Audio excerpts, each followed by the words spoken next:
मोरबी हादसे को लेकर एक बड़ा खुलासा हो रहा है। मोरबी हादसे में लापरवाही के सॉलिड सबूत सामने आए हैं। सरकारी वकील ने कल कोर्ट में बताया कि मोरबी के पुल में केबल को बदला ही नहीं गया था। रेनोवेशन के काम में धातु लगाने से बढ़ा भार और एवा कंपनी ने दूसरी कंपनी को दे दिया ठेका था।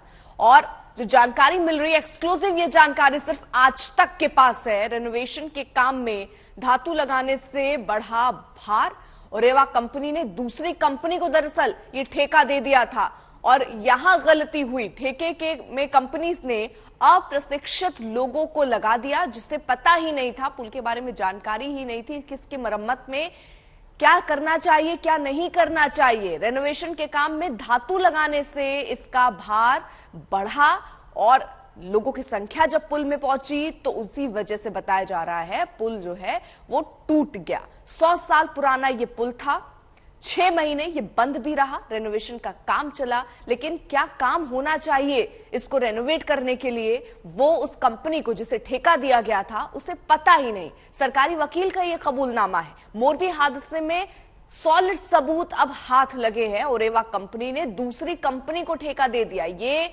ओरेवा कंपनी ने ठेका, पहले आपको बता दें नगर पालिका के तरफ ये जिम्मेदारी होती थी, लेकिन ओरेवा कंपनी को ये जिम्मेदारी सौंपी गई। करार किया गया 15 साल का। मार्च 2022 से 2037 तक यानी 15 साल जो है कंपनी को जिम्मेदारी दी गई थी इसकी कि इस पुल के मरम्मत का काम अब वो कंपनी करेगी, उसको ठेका दिया गया। लेकिन उस कंपनी ने भी दूसरे को ठेका दे दिया और उसको दे दिया जिसको पता ही नहीं था कि इसको रेनोवेट करना है तो कैसे करना है। मुस्तफा शेख हमारे साथ हमारे सहयोगी इस वक्त जुड़ चुके हैं। मुस्तफा, ये तो हद हो गई।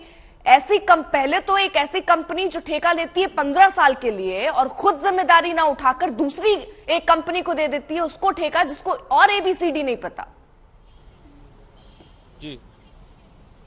जी बिल्कुल, एक तरह से आप कह सकती हैं कि ऐसे ही जो गलतियां हैं उसकी वजह से मोरबी का ये हादसा हुआ है।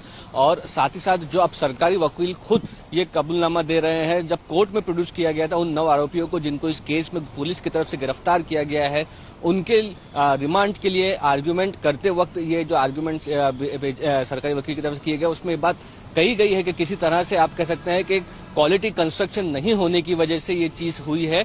और साथ ही साथ सब कॉन्ट्रैक्ट किया गया था ओरेवा की तरफ से दूसरे कॉन्ट्रैक्टर को। इसमें सवाल ये भी उठता है कि ओरेवा की कंपनियों की लिस्ट अगर आप देखें तो उसमें ऐसी कोई कंपनी नहीं है जो ब्रिज का मेंटेनेंस का काम देख सके, लेकिन फिर भी कई सालों से ओरेवा कंपनी के पास ये ब्रिज का काम है। तो क्या पहले से ही ओरेवा कंपनी ने कॉन्ट्रैक्ट लेकर के सब कॉन्ट्रैक्ट किया हुआ था? ये एक बड़ी जिम्मेदारी का आप कह सकते हैं सवाल है। साथ ही साथ मैनेजमेंट जो है, टिकटिंग जो चीजें हैं, क्राउड कंट्रोल, ये सारी चीजें वहां पर भी कहीं ना कहीं भूल हुई है, ये ऐसी बात सामने आ रही है। तो लेकिन सरकारी वकील की तरफ से जब ये खुद बात मानी जाती है तो अब सवाल यही रहेगा कि ओरेवा के जो डायरेक्टर्स हैं, बाकी जो पदाधिकारी है, उनके ऊपर एक्शन पुलिस कब लेगी?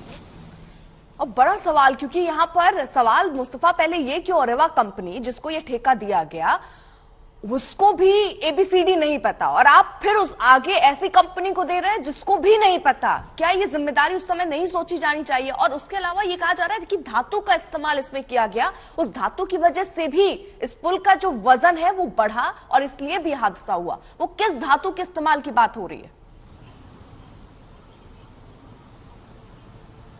जी बिल्कुल, बताया जा रहा है कि कुछ मटेरियल ऐसे यूज किए गए थे जिस वजह से आप कह सकते हैं कि ब्रिज इतना पुराना होने के बावजूद भी जो रेनोवेशन हुआ उसके बाद गिरा है। यानी कि जो मटेरियल यूज किए गए वो मटेरियल कहीं ना कहीं जो ब्रिज की पहले के फाउंडेशन थी, जो कनेक्शन केबल से, उसका वजन नहीं उठा पा रहे थे, ऐसे मटेरियल यूज किए गए थे। कहीं ना कहीं आप कह सकते हैं कि कुल मिलाकर कंपनी हो या लोकल अथॉरिटी, सभी ने अनदेखा किया।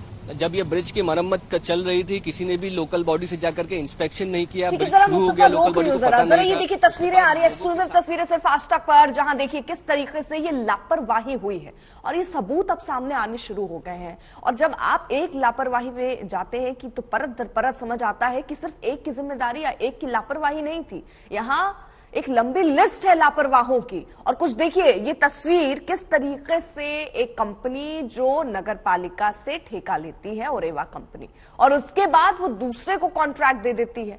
ना उसे खुद भी, क्योंकि यह आरोप विपक्ष भी लगाता रहा कि ओरेवा जैसी कंपनी को ब्रिज कैसे रेनोवेट करना है इसका कोई आइडिया नहीं था। अगर आपको आइडिया नहीं था फिर भी आप अगर कॉन्ट्रैक्ट आगे दे रहे हैं तो किसी जानकार को आपको कॉन्ट्रैक्ट देना चाहिए, लेकिन वहां ओरेवा कंपनी ने भी अपनी जिम्मेदारी नहीं निभाई और किसी ऐसे शख्स को यह ठेका दे दिया जिसे भी जानकारी नहीं थी। और उसके बाद क्या होना था, इतने लोगों ने अपनी जान गंवा दी।